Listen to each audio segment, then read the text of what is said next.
कहने और करने में कोई अंतर न चाहिए, कहें जो उसे करने से नहीं मुकरना चाहिए। सच में लोग दमदार दमदार मिलते मिलते अब मुश्किल से, सच ईमान वालों को कभी ना डरना चाहिए। जनता ने समर्थन दिया, समर्थन का मतलब ये नहीं होता है कि आप भ्रष्टाचार करो। तो ये भ्रष्टाचार से जनता भी ऊब गए हैं।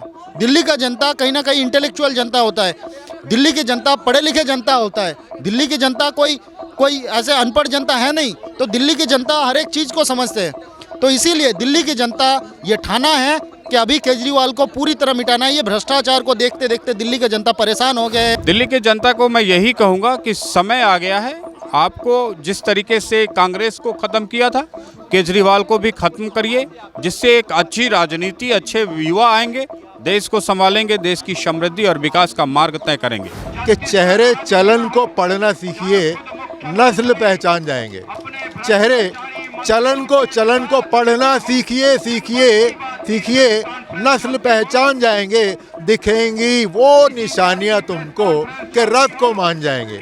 बसीन आज ये फितरत हर आदमी की कि ढूंढे बस खुद का फायदा देखे तो कहीं बात मतलब की वहीं पर कान जाएंगे, रब को मानने। तो ये तो अपना मतलब निकाल रहा है कि अरविंद केजरीवाल के संज्ञान में अपराध हुआ। अरविंद केजरीवाल के ऑफिस और घर के इस्तेमाल के साथ इस तरीके के षड्यंत्रों को रचा गया, तो निश्चित तौर पे नैतिकता के तौर पर अरविंद केजरीवाल को इस्तीफा देना चाहिए। क्योंकि जिस सरकार में वो आज बैठे हैं, वो दिल्ली की जनता ने उनको सर्वोच्च पद पर बिठाया, तो क्या जरूरत थी रिश्वत लेने की, क्या जरूरत थी साठ-गांठ करने की। ये जो केजरीवाल जो है ड्रामाबाज है, ये झूठ बहुत बोलता है और झूठ बोल के फिर माफी मांग लेता है।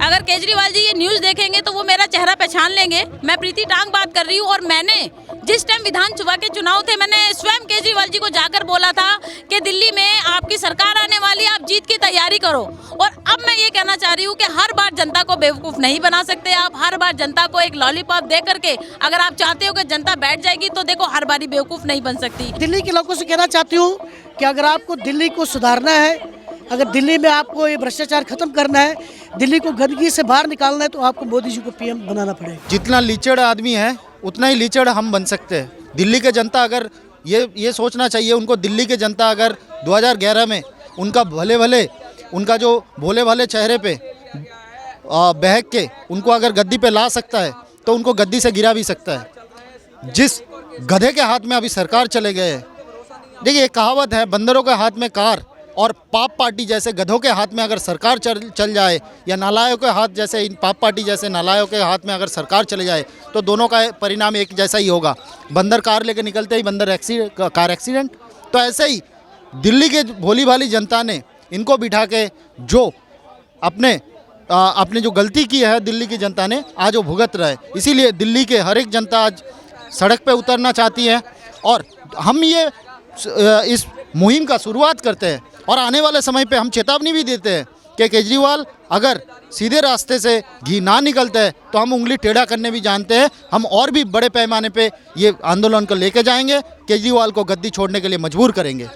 हमारी शराब घोटाले के नाम पर ही गद्दी छुड़वाएंगे या और भी प्रकरण है? देखिए, शराब घोटाला तो एक घोटाला नहीं है, ये कई घोटाला को डेली आप दिल्ली का न्यूज़पेपर खोलेंगे, डेली एक घोटाला के सामने आता है।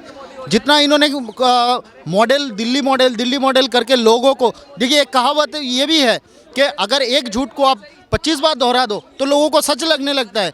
केजरीवाल है उसका मास्टर प्लानर। इन्होंने झूठ बोलते दिल्ली वासी को भी सच लगने लगा है। तो हम इस मुद्दे को लेकर हर एक दिल्ली वासी से अपील करते हैं कि सामने आए, हाथ में हाथ मिला के खड़ा हो। जिस तरह से ये केजरीवाल ने जनता को भ्रमित करके अपने सत्ता पे काबिल हुआ, हम सत्ता से उतारने के लिए हम भी खड़े हुए हैं। जनता ने समर्थन दिया, समर्थन का मतलब ये नहीं होता है कि आप भ्रष्टाचार करो। तो ये भ्रष्टाचार से जनता भी ऊब गए हैं। दिल्ली का जनता कहीं ना कहीं इंटेलेक्चुअल जनता होता है, दिल्ली की जनता पढ़े लिखे जनता होता है, दिल्ली की जनता कोई ऐसे अनपढ़ जनता है नहीं। तो दिल्ली की जनता हर एक चीज़ को समझते हैं। तो इसीलिए दिल्ली की जनता ये ठाना है कि अभी केजरीवाल को पूरी तरह मिटाना है। ये भ्रष्टाचार को देखते देखते दिल्ली की जनता परेशान हो गए हैं। दिल्ली का जो कोर मुद्दे से भटक के आज भ्रष्टाचार। अरे अपने राजनीतिक रोटियां सेकने के लिए आप दिल्ली के जनता को, टैक्स पेयर के पैसे को क्यों बर्बाद किए? अपने राजनीतिक राजनीति चलाने के लिए आपने दिल्ली का टैक्स पेयर को पैसा लूट के क्यों गोवा में इस्तेमाल किए, क्यों पंजाब में इस्तेमाल किए, क्यों गुजरात में इस्तेमाल किए? इसका जवाब तो आप केजरीवाल को देना पड़ेगा। अगर आपने किया है, अगर नहीं किया था तो आपके मंत्री अंदर क्यों जा रहे हैं? तो इसका जिम्मेदारी तो केजरीवाल को लेना पड़ेगा। अगर किया है तभी तो अंदर गए हैं, और किया है तो केजरीवाल इस्तीफा भी आपको देना पड़ेगा। अभी ऐसे हालत बन गया है कि आने वाले समय में विधानसभा सत्र, मुझे लगता है केजरीवाल सरकार की जो कैबिनेट मीटिंग है वो तिहाड़ जेल के अंदर से चलने वाली है, क्योंकि ज़्यादातर उनका जो मेजोरिटी है ना, तिहाड़ जेल के अंदर ही बैठ गया है मेजोरिटी। तो आने वाले समय पर वहीं से शायद इनका जो भी कार्यभार है, कैबिनेट मीटिंग है, सारे दिल्ली सरकार की वहीं से चलने वाली है, तिहाड़ जेल के अंदर। और जिस तरह से इन्होंने, इनका नेता मंत्री सामने आता है और बोलता है तिहाड़ जेल कोई चिंता मत करो, वहाँ सारे फैसिलिटी दिया जा रहा है। कुछ दिन पहले अपने मीडिया में देखे थे, चिल्ला चिल्ला के ये बोल रहे थे कोई चिंता मत करो, कोई असुविधा नहीं है, अंदर सारे फैसिलिटी है। इन्होंने रेपिस्ट को देके थेरापिस्ट बना दिया है। तो ये कुछ दिन पहले आपने भी देखे होंगे, मीडिया में पूरा फोरकास्ट हुआ था ये चीज़। तो हम इस सब से जनता, दिल्ली के भोले भाले जनता को जितना भी बेवकूफ़ बनाया था और बेवकूफ़ बनाने नहीं देंगे, और केजरीवाल को इस्तीफा लेके ही हम मानेंगे। सरकार से क्या लेना देना, युवाओं को जब तक आएंगे नहीं आप, तब तक ईमानदारी आने वाली नहीं है। तो मैं युवाओं से अपील करूंगा कि आप आएँ।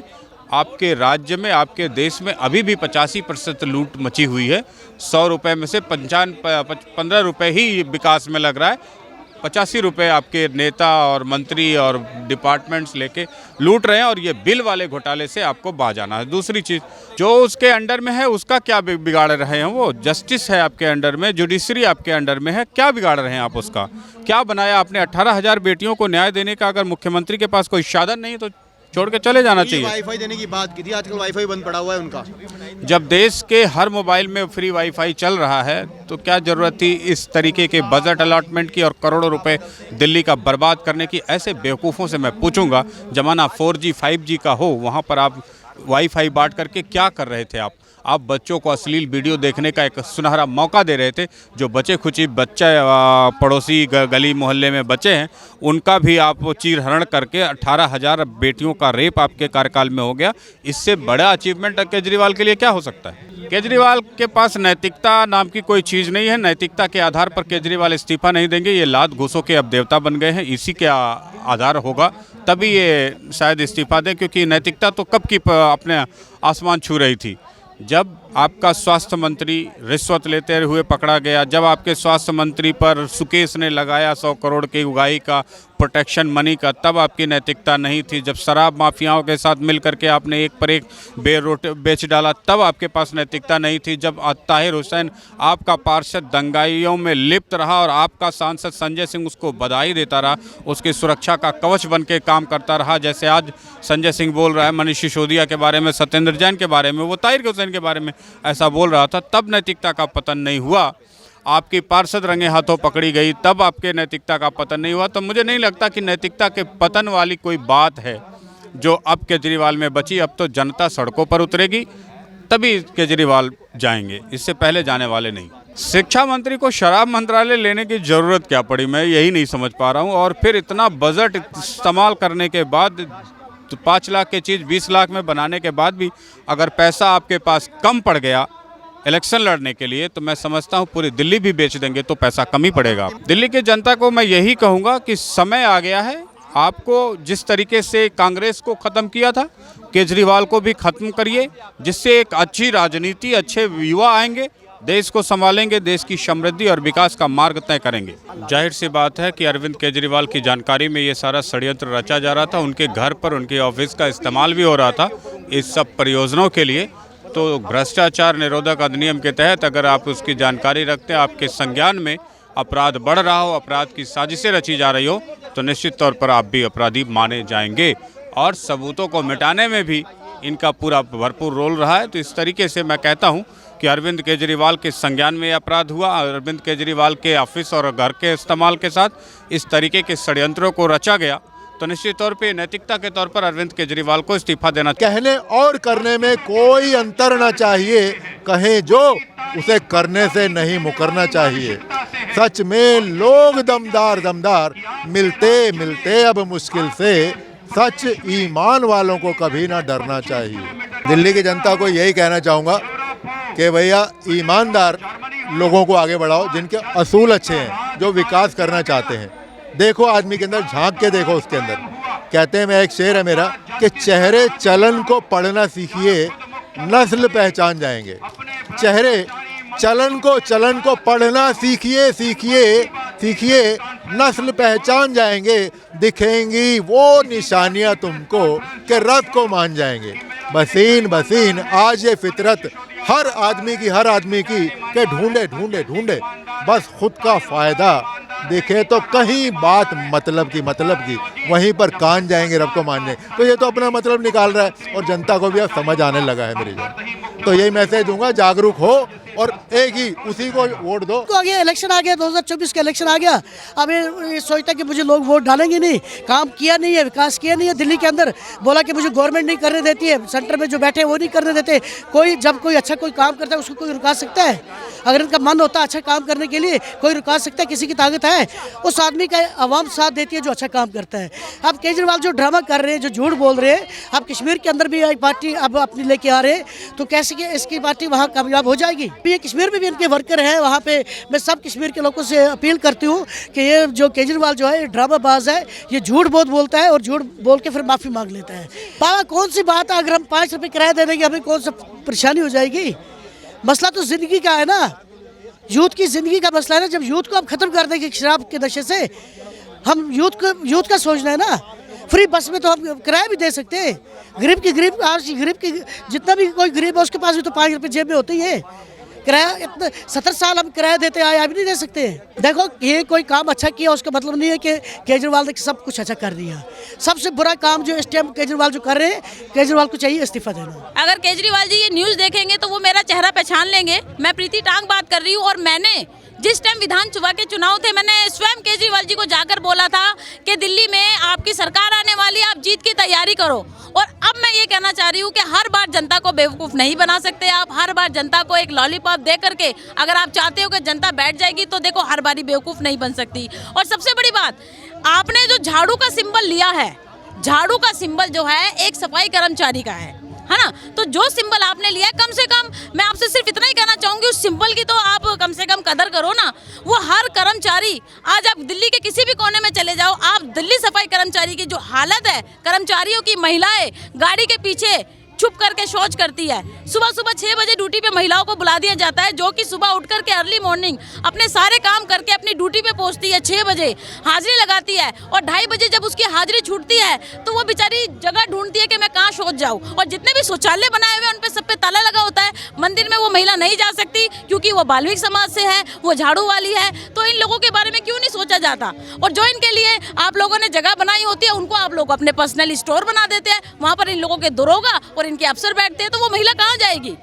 और सबसे बड़ी बात, मैं दिल्ली सरकार को एक चीज़ और कहना चाहूँगी, और आने वाले समय में अगर इस पे देखिए कोई भी सरकार हो, उसको अगर आम जनता के बारे में अगर आप नहीं सोचोगे तो आप ये मत सोचो कि इलेक्शन एक ही बार होता है, बार बार होता है, हर बार होता है। और हर बार एक नारी ही आपको इस लायक बनाती है कि गद्दी पे बिठाती है। अगर गद्दी पे बिठाना जानती है तो आपको गिराना भी भली भांति जानती है। मैं आपसे सिर्फ इतना कहना चाहूँगी कि जितने भी आपके सरकारी दफ्तर है, उनमें कम से कम सभी महिलाओं के लिए इतनी जगह तो होनी चाहिए कि वो जाके आराम से शौच भी कर सके। और अपने 5 घंटे का टाइम उन लोगों को पार्क से भी निकाल के भगा दिया जाता है कि तुम सफाई कर्मचारी यहाँ नहीं बैठोगे। तो इतना भेदभाव, और दिल्ली को जिस प्रकार कूड़ा किया हुआ है, बिल्कुल लगता ही नहीं दिल्ली देश की राजधानी। कहाँ से देश की राजधानी है? मैं मानती हूँ, चलो ठीक है, आपकी सरकार यहाँ है तो कम से कम कुछ तो ऐसा करो।